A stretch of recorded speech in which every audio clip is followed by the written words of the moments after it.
After his wedding, I became a stranger to my own son. I did not notice it all at once. It happened slowly, quietly, like a door closing very gently, so gently that you almost do not hear it. The first time I felt it clearly was 3 weeks after the wedding. I had baked his favorite lemon cake, the same one I made every year on his birthday. I wrapped it carefully and drove to their new house. The house looked beautiful. Fresh paint, new flowers by the door, a small wind chime hanging near the porch. I rang the bell. When he opened the door, he smiled. But it was not the same smile. It was polite. "Hi, Mom," he said. Not mom like he used to. Not the warm voice that filled the room. Just, "Eat." his wife stood behind him. "Oh, you should have called first," she said softly. I stood there holding the cake. "I just wanted to surprise him," I answered. There was a pause. A small one. But I felt it.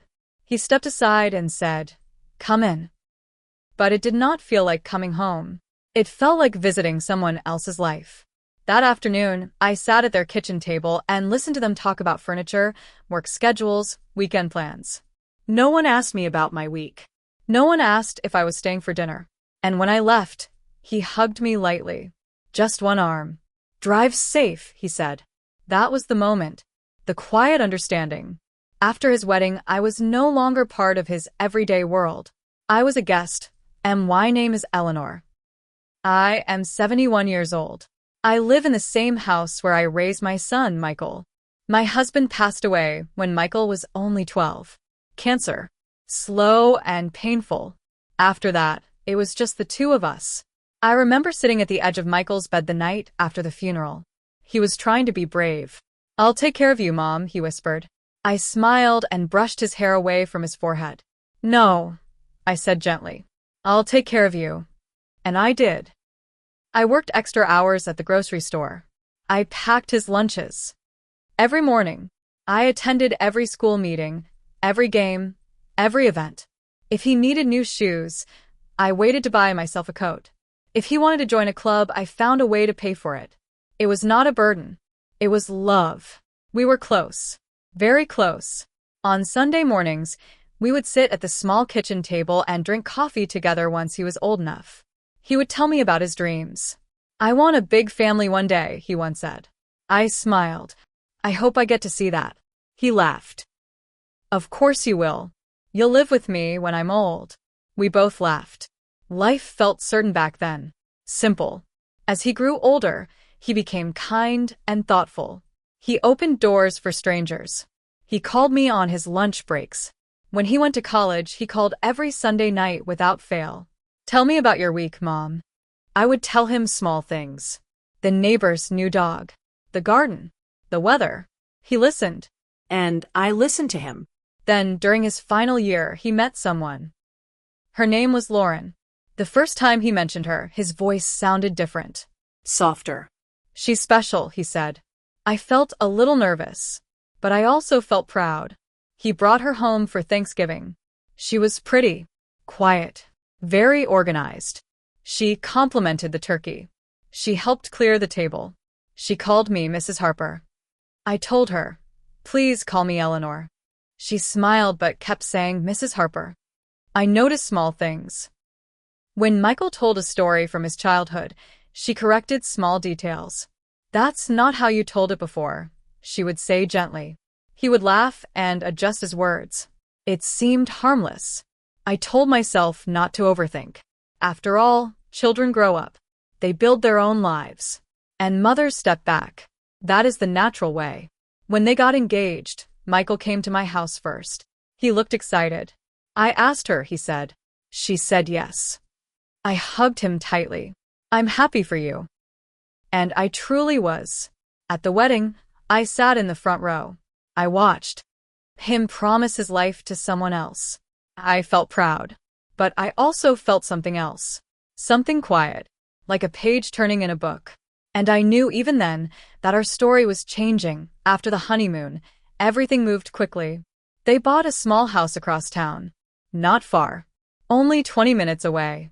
Close enough that I told myself nothing would really change. But distance is not always measured in miles. Sometimes it is measured in silence. In the first few weeks after the wedding, I tried to give them space. I did not call too often. I did not visit without asking. I would sit in my living room in the evenings, looking at my phone. I would think he is busy. He is building his new life. And I would place the phone back on the table. One Sunday passed without a call. Then another. On the third Sunday, I finally dialed his number. Mom, Suara. His voice sounded rushed. Oh, I didn't mean to interrupt, I said quickly. You're not interrupting, he replied. We're just heading out. We. That word used to mean him and me. Now it meant him and her. I just wanted to hear your voice, I said softly. There was a small pause. Well, I'll call you later this week, he said. He did not. I told myself not to count the days. But I did that. I began filling my time with small things. I cleaned closets that did not need cleaning. I baked cookies and gave them to neighbors. I rearranged photo frames on the hallway wall. There was one picture from when Michael was 7 years old. He was missing his front tooth. His arm was wrapped around my waist. Best mom ever. The small school card beside it said. I touched the frame gently. I'm still here, I whispered. The first holiday after the wedding was Christmas. For years, Michael and I had our own traditions. We would decorate the tree together. We would drink hot chocolate. On Christmas Eve, we would sit quietly and talk about his father. That year, Lauren called me in early December. We're hosting Christmas this time, she said politely. It's easier for everyone. I swallowed. Of course, I replied. Whatever works best. I offered to bring my homemade stuffing. The one Michael always loved. Oh, we're trying something different this year, she said. But thank you. Something different. I understood. It was her home now. Her kitchen. Still, when Christmas morning came, I woke up earlier than usual. The house was silent. No footsteps. No laughter. I sat alone at my small kitchen table with a cup of coffee. And for the first time in many years, Christmas felt heavy. At their house, everything looked perfect. The table was set beautifully. Candles. Matching plates. Soft music playing in the background. Lauren's parents were there. Her sister. Her brother-in-law. I took my seat quietly. Michael seemed happy. Relaxed. I watched him from across the table. When he laughed at something Lauren said, his eyes shone in a way I had not seen before. I should have felt joy. And part of me did. But another part felt outside. At one point, I began telling a story about Michael's childhood Christmas when he had tried to stay awake all night to catch Santa. Lauren smiled politely. Oh yes, he told me that, she said. And then she turned the conversation to something else. I stopped speaking. No one noticed. The small changes continued. They were not loud, not dramatic, but they added up. One afternoon, I stopped by their house with a small plant for the front porch. I had called earlier, but there was no answer. I thought perhaps they were home. When Lauren opened the door, she looked surprised. Oh, she said. We're actually in the middle of something. I held up the plant. I just thought this might look nice outside. She looked at it for a moment. It doesn't really match our style, she said gently. Our style. I nodded. That's all right, I answered. You don't have to keep it. Michael appeared behind her. Mom, you should have texted first, he said lightly. I felt my cheeks grow warm. I did call, I replied. Oh, he said. We didn't hear it. There was no invitation to come in. I handed her the plant anyway. Well, I won't keep you, I said. As I walked back to my car, I felt something shift again. A quiet step backward, I began asking permission for things I never had to ask before. Is it okay if I visit next Sunday? Is it all right if I bring dessert? Would you like me to come early to help? Every time the answer came from Lauren first. We'll let you know. We already have plans. That won't be necessary. Michael rarely disagreed. He stood beside her, nodding, supporting, loyal. And I reminded myself, this is marriage. This is what a husband should do. Still, I missed the days when he would look at me first. When he would say, "What do you think, Mom?" One evening, I gathered my courage. I invited them both to dinner at my house. I'll make your favorite pot roast, I told Michael over the phone. He hesitated. We've been trying to eat lighter, he said. Lauren's watching our diet. Oh, I replied softly. I can make something else. There was a pause. We'll see, he said. They did not come. I ate alone that night. The pot roast sat untouched in the oven. I wrapped the leftovers carefully and placed them in the freezer. For what, I did not know, months passed. I began hearing about their lives through social media instead of phone calls. Pictures of vacations, dinner parties, smiling faces. In the photos, Michael looked happy. I zoomed in once, studying his expression. He looked different. More grown. More distant. I realized something slowly. He no longer needed me in the way he once had. And maybe that was always the goal. But knowing that does not make it easier. One afternoon, I called him just to talk. Lauren answered. Hi, Eleanor, she said. Is Michael there? He's resting. It's been a long week. I won't keep him long. Another pause. He really needs quiet time. I understood the message. I said goodbye. That night, I sat by the window as the sun went down. The sky turned soft pink and gray. I whispered to the empty room. When did I become a visitor in my own son's life? There was no answer. Only silence. Spring came quietly that year. The trees outside my house began to bloom, but inside, I felt something fading. It was around that time I learned they were expecting a baby. Michael called me on a Tuesday afternoon. Mom, he said, and there was excitement in his voice. You're going to be a grandmother. For a moment, I could not speak. A baby? I whispered. Yes, he laughed. A baby. Tears filled my eyes. Oh, Michael, I said softly. That's wonderful. And it truly was. A grandchild. A new beginning. I thought, maybe this is how we will feel close again. Maybe this baby will bring us back together. I began knitting that very week. Soft yellow yarn. Neutral. Gentle. I made a small blanket with careful stitches. My hands were slower than they used to be, but I worked patiently. Every stitch felt like love. Every row felt like hope. I imagined holding that baby, rocking them gently, whispering stories the way I once did to Michael. When I finished the blanket, I wrapped it in tissue paper and drove to their house. This time, I texted first. Is it all right if I stop by? Lauren replied. We're resting today. I looked at the clock. It was 3 in the afternoon. I typed back, just for a minute. Several minutes passed. Then, okay, but not long. I drove over quietly.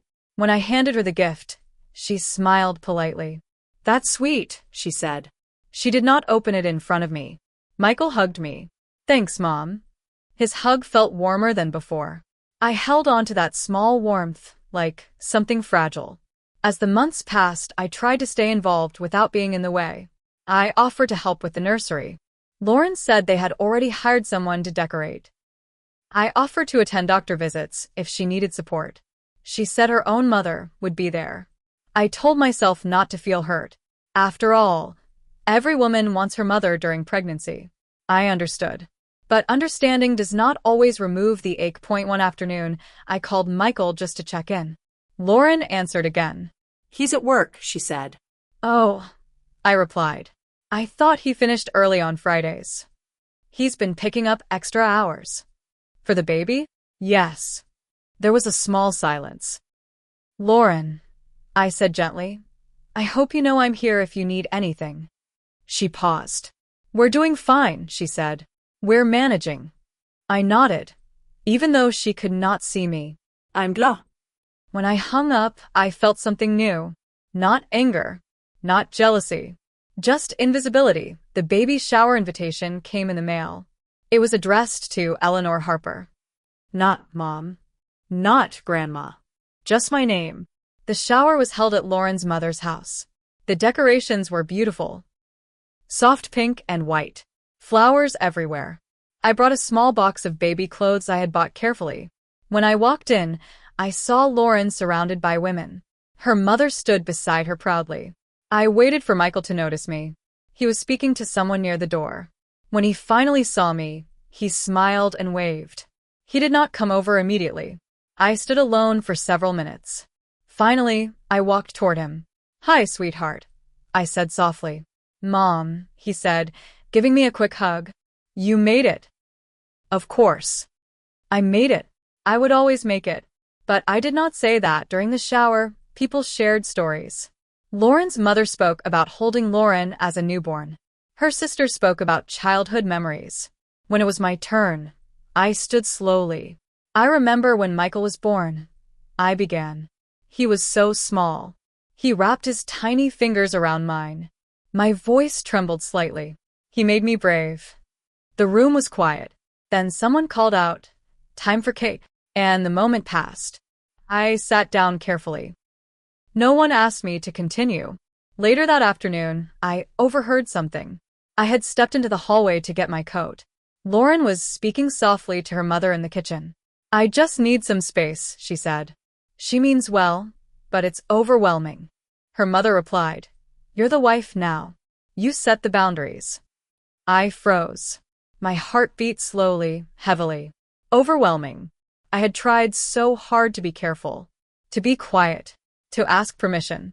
And still, I was too much. I slipped out the door without saying goodbye. That night, I sat in my living room with the baby blanket folded on my lap. I smoothed it with my hand.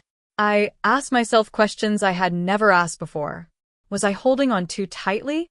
Was I forgetting that he is a husband now?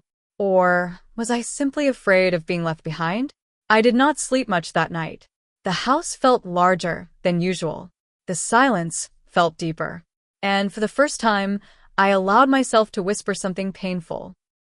"Maybe I am not needed anymore." The baby came on a quiet Sunday morning in late October. Michael called me at 6:12 a.m. "Mom," he said, his voice shaking. "It's a girl." A girl. I pressed my hand over my mouth. "Is she healthy?" I asked. "Yes," he said. "They're both fine." I closed my eyes and thanked God in a whisper. "When can I see her?" I asked softly. There was a pause. "We're only allowing immediate family for the first few days," he said carefully. "Lauren's mom is here." Immediate family. I let that settle in my chest. "I understand," I answered. And I meant it. But I also felt the sting of something I could not name, that I did not go to the hospital. I waited at home. I baked a small loaf of banana bread. Something simple. Easy. 2 days later, Michael sent me a picture. She was wrapped in a pale pink blanket. Tiny face. Closed eyes. I stared at the photo for a long time. "Hello, little one," I whispered to the screen. A week passed before I was invited to visit. I dressed carefully. Soft sweater. Light perfume. Not too strong. I did not want to overwhelm. When I arrived, Lauren was sitting on the couch holding the baby. Her mother sat beside her. Michael stood near the window. "Hi," I said quietly. Lauren smiled, tired but calm. "She just fell asleep," she said. I stepped closer slowly. "She's beautiful," I whispered. "Would you like to hold her?" Michael asked. My heart lifted. "Yes," I breathed. Lauren hesitated for just a second. Then she passed the baby to Michael, and he passed her me. I noticed that small detail. Not directly to me, but I said nothing. The baby was warm, light, fragile. I held her carefully. Tears slid down my cheeks. "She has your nose," I said to Michael. Lauren corrected softly. "Actually, the doctor said she looks more like my side." I smiled. "She's perfect," I replied. I did not stay long. Before I left, I asked gently, "Would you like me to come help during the day? I could cook, clean, hold the baby while you rest." Lauren shook her head. "My mom is staying with us for a while," she said. "We're covered." Covered. I nodded. "Of course." Michael walked me to the door. "Thanks for coming, Mom. I wanted to ask, do you still need me?" But I did not. Weeks passed. I saw my granddaughter only when invited. Always for short visits. Always careful not to stay too long. One afternoon, I arrived and noticed something new. There was a framed family photo on the wall. Lauren. The baby. Lauren's mother. And Michael. It had been taken at the hospital. I was not in it. Of course I was not. I had not been there. Still, Seeing it displayed so proudly on the wall made something inside me ache. I sat quietly on the couch while Lauren fed the baby. Her mom has been such a help, Lauren said. I don't know what I would do without her. I smiled gently. I'm glad you have support. She nodded. Yes. It's important to have your mother during times like this. The words were not cruel. They were simply honest. And honesty can sometimes hurt more than harshness. A few days later, something happened that changed everything. It was a Saturday afternoon. Michael had invited me over for dinner. I'll cook, he said over the phone. Just come and relax. I was surprised and hopeful. When I arrived, the table was already set. The baby was asleep in her crib. Lauren seemed tired but calm. We sat down to eat. For a few minutes, it felt almost normal. Then I made a small comment. She's not wearing socks, I said softly. Babies can get cold easily. Lauren's fork paused in midair. The house is warm, she replied. I just remember when Michael was little. We're doing things our way, she said, still calm but firmer now. There was silence. Michael looked down at his plate. I didn't mean anything by it, I said gently. I was just concerned. Lauren placed her fork down. I need you to trust that I know how to care for my child. My child. The words were clear. Of course she was right. But something inside me cracked. I do trust you, I whispered. It doesn't always feel that way, she replied. The room felt smaller suddenly. Michael finally spoke. Mom, maybe it's best if we figure things out on our own. On our own. I looked at him. He did not look back. I felt the weight of years between us. Years of packed lunches, school meetings, late nights, and now I was being asked to step aside. I understand, I said quietly. I stood up slowly. Lauren did not stop me. Michael walked me to the door again. We just need space, he said. I nodded. I'll give it to you. When the door closed behind me, I stood on the porch for a moment. The evening air felt cold. For the first time, I did not feel like a mother stepping back. I felt like a stranger leaving someone else's home. That night, I sat at my kitchen table. I did not cry loudly. I did not shout. I simply sat, and I allowed the truth to settle gently inside me. After his wedding, I had slowly become someone outside his inner circle, not because he stopped loving me, but because his life had shifted. And I had not shifted with it. After that dinner, I did what he asked. I gave them space. I did not call. I did not text. I did not drive past their house the way I sometimes used to. The days felt longer. Mornings were the hardest. I would wake up early out of habit, as if I still needed to pack a lunch or iron a shirt. But there was nothing to prepare. No one waiting. I would make my coffee and sit by the window. The street outside looked the same as always. But my life felt different. Quieter. 2 weeks passed. Then 3. I told myself that this distance was healthy, that this was part of growing older.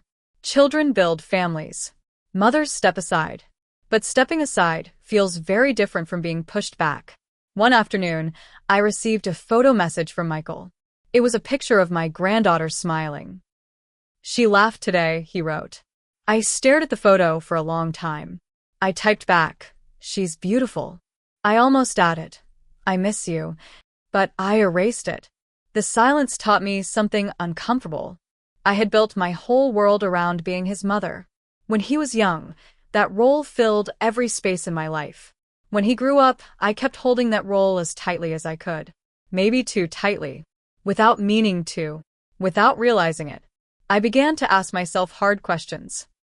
Had I corrected Lauren too often? Had I offered help when it was not asked for? Had my love started to feel like pressure? The answers were not easy. But I tried to be honest with myself. Love, even good love, can sometimes feel heavy. I started taking walks in the evenings. There was a small park near my house. I had not visited it in years. I would sit on a wooden bench and watch young parents push strollers. I noticed how carefully they held their children, how protective they were. And I remembered myself at that age. Fierce. Determined. Certain. No one could tell me how to raise my son, not even my own mother. That memory stopped me one afternoon. I remembered an argument I once had with my mother. She had told me I was spoiling Michael by holding him too much. He'll never learn independence, she had said. I had snapped back, he's my son. I'll raise him my way. My mother had looked hurt, but she stepped back. And now here I was, in her place. The realization was quiet, but it was powerful. One evening, after nearly a month of silence, my phone rang. It was Michael. I let it ring once more before answering. Hi, I said softly. Mom. His voice sounded tired. Is everything all right? I asked. Yes. Just busy. There was a pause. I wanted to check on you. That simple sentence warmed something inside me. I'm doing all right, I replied. We talked for a few minutes about simple things. The weather. The baby's new sounds. Nothing deep, but it was something. Before hanging up, he said, we might come by next Sunday, if that's okay. If that's okay. I smiled gently. It would be lovely on Sunday. I did not cook a large meal. I did not prepare a feast. I kept things simple. There. Cookies. Space. When they arrived, I greeted Lauren first. You look rested, I said kindly. She seemed surprised. Thank you, she replied. Michael handed me the baby. She's been fussy, he said. I held my granddaughter quietly. I did not comment on her clothes. I did not offer advice. I simply rocked her gently. And when she settled in my arms, Lauren looked at me differently. Not defensive. Not guarded. Just watching. After a while, Lauren spoke softly.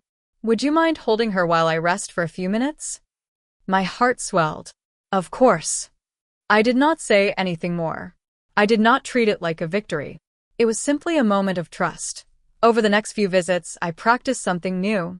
Listening more. Advising less. When I felt the urge to correct, I paused. When I wanted to suggest, I asked instead. Would you like my opinion? I would say. Sometimes the answer was yes. Sometimes it was no. And I learned to accept both. I realized something important. My role had not disappeared. It had changed. I was no longer the center of his world. But that did not mean I had been erased. It meant there was room for more than one woman in his life. And I needed to stop competing for space that was never meant to be shared in that way. One afternoon, as we sat together, Michael looked at me and said something unexpected. Mom, I know things have felt different lately. I looked up. I'm still your son, he continued. But I'm also a husband and a father now. I'm trying to balance it all. His voice sounded unsure. I reached across the table and placed my hand over his. I know, I said gently. And for the first time in a long while, I truly meant it without hurt behind it. Lauren added, softly, we never wanted you to feel pushed out. I smiled faintly. Sometimes change just feels bigger than it is. She nodded, and in that small exchange, something eased. Not completely, but enough. Healing did not happen in one grand moment. It happened in small ones. A shared cup of tea. A simple thank you. A short phone call. I stopped measuring love by how often he called. I stopped counting invitations. Instead, I began building parts of my life that did not depend on him. I joined a small book club at the library. I volunteered at the church kitchen twice a month. I reconnected with an old friend from high school. My world grew wider again. And in widening my world, I felt less empty. Time has a way of softening sharp edges. Not removing them completely, but rounding them enough so they do not hurt the same way. My granddaughter is 3 now. She runs through my living room like it belongs to her. Sometimes she stops in front of the hallway wall where the old photos hang. She points at the picture of Michael missing his front tooth. Who's that? She asks. That's your daddy, I tell her. She laughs. He was little? Yes, I smile. Very little. And you were there? I was always there. She does not understand the depth of those words. But one day, maybe she will. Michael visits more often now. Not every week, but often enough. He still calls me Mom in that familiar voice. And sometimes, when he thinks no one is watching, I see the little boy he used to be. Life has not returned to what it was. It never will. And that is all right. Because I have learned something important. Love changes shape. It does not disappear. It stretches. It grows around new people. It makes room. One afternoon, Lauren and I sat alone at my kitchen table while the baby napped. There was a calmness between us that had not been there before. She looked at me and said softly, "I hope you know I never meant to hurt you." I stirred my tea. Slowly. "I know," I replied. "I was just trying to figure out how to be a wife. And a mother. And sometimes I felt like I was being watched." Her honesty did not sting this time. It made sense. I remember that feeling. I told her. When Michael was born, I wanted to do everything right. I didn't want anyone to think I couldn't. She nodded. "And when you offered advice, even if it was kind, I sometimes heard it as doubt." I took a deep breath. "I'm sorry," I said simply. The words were not heavy. They were freeing. She reached across the table and squeezed my hand. "I'm glad she has you," she said quietly. In that moment, I realized something gentle and powerful. We were never enemies. We were two women loving the same boy in different ways. There is a difference between letting go and being forgotten. For a while, I confused the two. I thought stepping back meant disappearing, but it does not. It means trusting that what you built in someone's heart is strong enough to stay there. I no longer wait by the phone the way I once did. I no longer measure my importance by how often I am invited. Instead, I enjoy the moments I am given. When my granddaughter curls into my lap. When Michael asks, "Do you remember when?" When Lauren calls to ask for a recipe. These are small things. But small things build strong bridges. If there is one thing I would say to other mothers my age, it is this. Your child growing up is not a rejection. It is proof that you did your job well. We raise them to stand on their own, to choose a partner, to build a home. But no one prepares us for the quiet shift that follows. No one explains how it feels when the center of your world moves somewhere else. It can feel like loss, but it is not loss. It is transformation. And transformation always feels uncomfortable at first. Sometimes, late at night, I still sit at my kitchen table. The house is quiet, but it no longer feels empty. It feels peaceful. I think about the years behind me. The packed lunches, the school plays, the late-night talks. Those memories are not erased by marriage. They are foundations. And foundations remain, even when new walls are built on top. Last week, as Michael was leaving my house with his family, he paused at the door. He hugged me fully, both arms, the way he used to. "Love you, Mom," he said. Not rushed, not distracted, just simple and sure. "I love you too," I answered. And this time, I did not feel like a stranger. I felt like something steady, something lasting, not the center of his world anymore, but still part of it. And that is enough. After his wedding, I felt like I became a stranger to my son. But in truth, I was simply learning a new way to love him. A quieter way, a wider way, a way that makes space for everyone. And if you are sitting in a quiet house tonight, wondering where your place is, please remember this. You are not forgotten. You are the roots. And roots may not always be seen, but they're always holding everything together.